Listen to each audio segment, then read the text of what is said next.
So here we have Javon Blake running for Jamaica College, running these outstanding times in the 800 and the 1500 meters, and is now going on to greater things, academic things. What about your track? How far do you want to go with this? I'm very ambitious, and I try to get as much as I can out of anything I'm doing. So while I might not be thinking, Olympics right away, I am bent on improving every year, and if that's what it takes me, probably, in short or in long, it's what I will do. You're going to this Ivy League college now.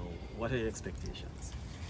My expectations, I have none. I'm just Going with an open mind? I'm going with an open mind, yes, and I'm just, I want to improve.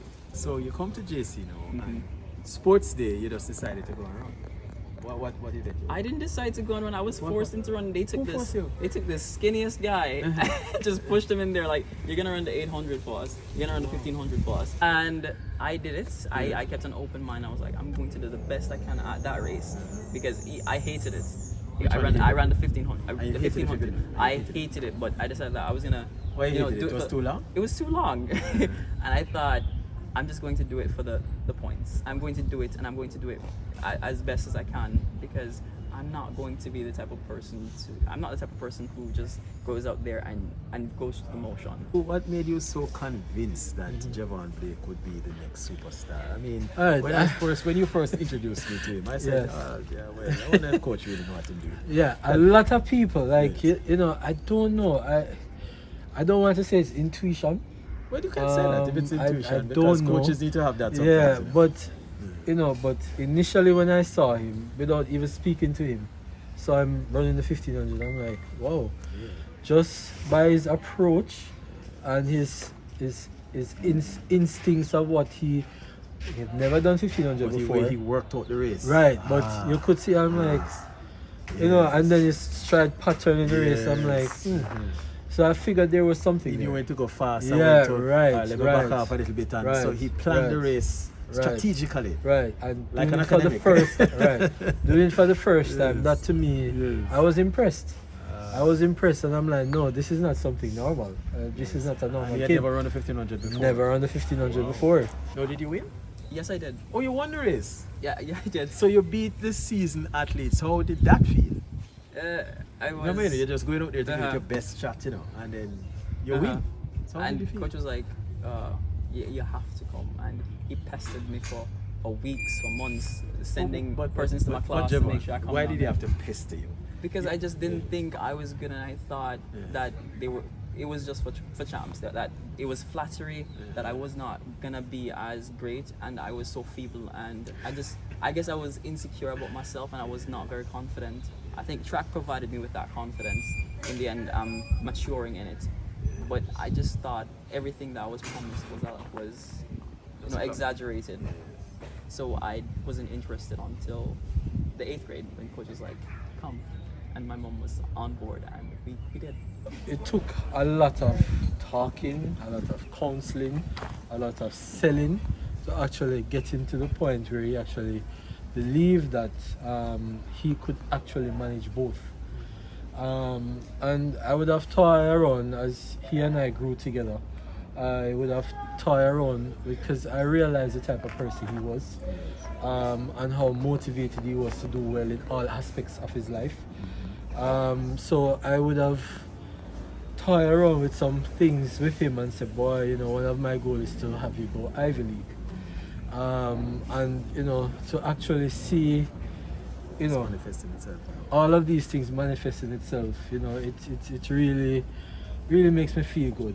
What does Javon Blake like apart from track and field and academics? Because those are the only two things we really know about. Really? Yes. Most of my else do you time like? is spent on music and cooking, actually. Cooking.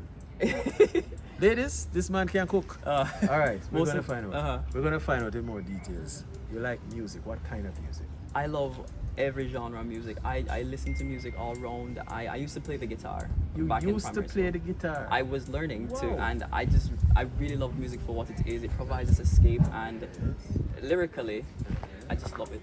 I go through music appreciating it not just for like what is out there and the trends and all, but I go through the lyrics and everything, and I deduce it, and I love music. It's something I hope to pick up in college.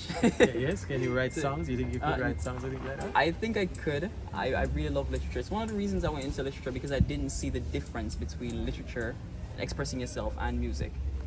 And I love it, and I sing a lot. I used to sing a lot. You sing Don't too? ask me to. No, because ask me to sing. No, you know? You're gonna have to catch me off guard. We'll catch you another time. So yes, Yeah. I love music, and I love cooking. So tell me about the cooking part now. Were you taught to cook by That's mom, or how that it's- works? It's a more sad story. My grandma caught a stroke when I was in grade 6, and my mom had to work overtime. My dad had to work overtime to try and get these things in, and I was the older person in the house, and my sister is there, and I was like, are we gonna eat out every night? What are we going to do? It was costing extra, and it was like, I was like, okay, I'm going to learn to cook, I'm going to learn to clean, and I did, and I just fell in love with that, and I have been cooking. Wow. So what's your favorite dish? What do you like to cook? Roasted pork belly. Roasted I love pork. belly. And where I love pork belly, actually. You love pork. You're a pork Uh-huh. man. What about chicken and those things? Chicken, I love roasted pork. Just a simple salt and pepper roasted chicken is really great for me. So you cook soup and everything, eh? Yeah. My grandma, if I'm home, my mom and my grandma doesn't want anybody to cook. Only me. You're from an area which people would say it's somewhat tense sometimes. It Possible is. violence and so forth. How did you cope with that as a youngster growing up? Because I know you spent a lot of time at JC, most of your school life at JC, but you were still in an area prior to that. How did you deal with that? Well, actually, I never knew so much bad things went down there until I stepped out. When I was growing up, it was just fun. It was just a vibe. Kids were out on the street. Everybody was just out there, and even sometimes I went out, and I don't know. I guess I was probably naive at the time, and I didn't look into things. But for me, it was just fun, and we grew up well, despite all of that. So a lot of persons think, oh, it's this bad place, and that nothing good comes out of it, nothing good happens. While I was growing up, it was not that way to me. Initially, when he started to do this, he was wondering if he should, because of his academic goals that he had. And he figured, boy, I came to JC, I want to do well in academics because he wants to change the fortunes of his family, who is from a poor background. And then he figured that doing track and field would have distracted him from staying focused and accomplishing that goal on the academic side.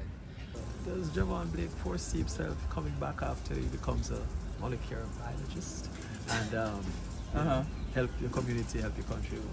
Well, I never thought about that. Perhaps it's something I should think about. However, I don't want to self-praise or anything like that, but I care a lot. I'm very selfless, and so for stuff like that, I look into it, and I help. So I can't even pass a homeless person on the street without feeling sad. So yes, so I don't know yet, but hopefully we'll see. Yes, because for the time now you're working on Javon Blake. Yes, just getting to that place to helping them. Yeah. Sometimes you actually invest your time and you sell a dream both to an athlete and to a parent and to a wider community. And I must say, before I even go any further, I'd like to commend everybody who I actually approached about him, who believed in what I was selling and actually helped, in nurturing him. Well, everything was not perfect, but the goods outweigh the bad, and you can't really, only judge. You can't really only look at the bad things. I mean, great things happen, and I think those are better. They made me who I am, and I'm grateful. I'm still here, and I'm doing so well. So, what's there to regret? There you go. Good note to end this one on, because this is not the final interview. This is only the beginning. This gentleman is going to be doing a plethora of interviews throughout his career. I know he's going to be writing a lot of books, a lot of journals. He's going to be mentoring and motivating so many people. We haven't seen the last of Javon Blake. Who's to tell? Maybe the next time I'm privileged. Who's to tell? Maybe the next time I'm privileged to do an interview with this young man, he may be Dr. Javon Blake or Professor Javon Blake, or maybe or Olympian extraordinaire Javon Blake, a man with immense potential. Look out for him. Thank you. Show us some love now. Hit that like button, subscribe to our channel, and hit that notification bell. That way you don't miss a video.